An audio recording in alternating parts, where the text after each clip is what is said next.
Comme tu l'as dit, j'étais donc judoka, donc investi 2 fois par jour.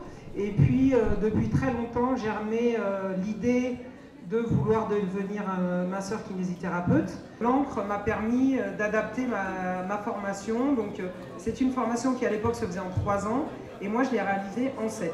Alors, on accueille depuis 80 des sportifs de haut niveau en formation à l'école de kinésithérapie de Saint-Maurice. Il faut avoir confiance en soi dans un autre secteur que son secteur de prédilection. C'est le premier forum de l'orientation pour le CREPS. C'est un forum de l'orientation pour les sportifs de haut niveau. On a 25 stands, dont 23 écoles, plus le CREPS, plus la direction régionale jeunesse et sport. On a invité donc un certain nombre d'écoles dont on sait qu'ils mettent en place des aménagements pour les sportifs de haut niveau, qu'ils accompagnent aussi sur les examens. Donc nous représentons l'IUT de Créteil-Vitry. Toutes ces formations peuvent être adaptées pour les sportifs de haut niveau puisque nous aménageons la scolarité des sportifs depuis 25 ans, leur permettant de suivre leur formation sur 3, 4, voire 5 ans pour s'adapter aux contraintes sportives.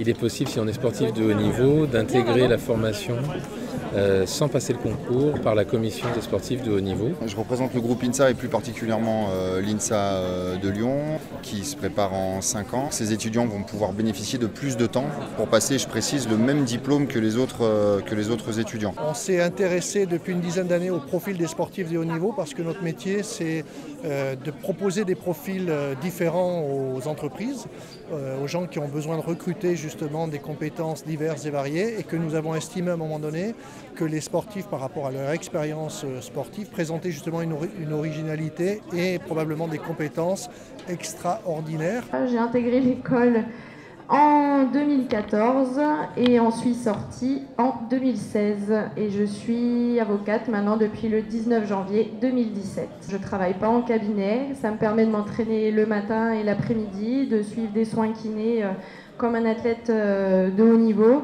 et sur mes temps libres à la maison, un peu le matin, un peu l'après-midi, un peu le soir, et je travaille sur mes dossiers personnels. Je représente l'IUT de Sceaux, qui est un IUT en tertiaire, en gestion, qui propose 2 types de formations.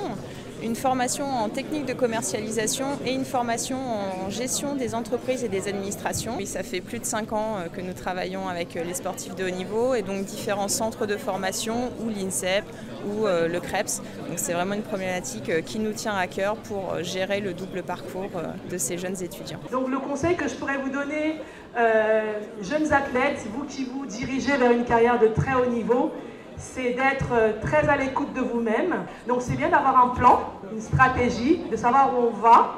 Et je pense que sur ce forum, vous aurez toutes les informations utiles. On a invité l'INSEP, le CNSD, le CDFAS et puis les différents pôles qui se trouvent en particulier en Ile-de-France. Quelques clubs professionnels, il y a le Racing par exemple, pour faire en sorte que tout le monde se rencontre et puisse d'un côté voir comment aménager ses études tout en continuant le sport de haut niveau et de l'autre côté pour les écoles vendre un petit peu leur formation.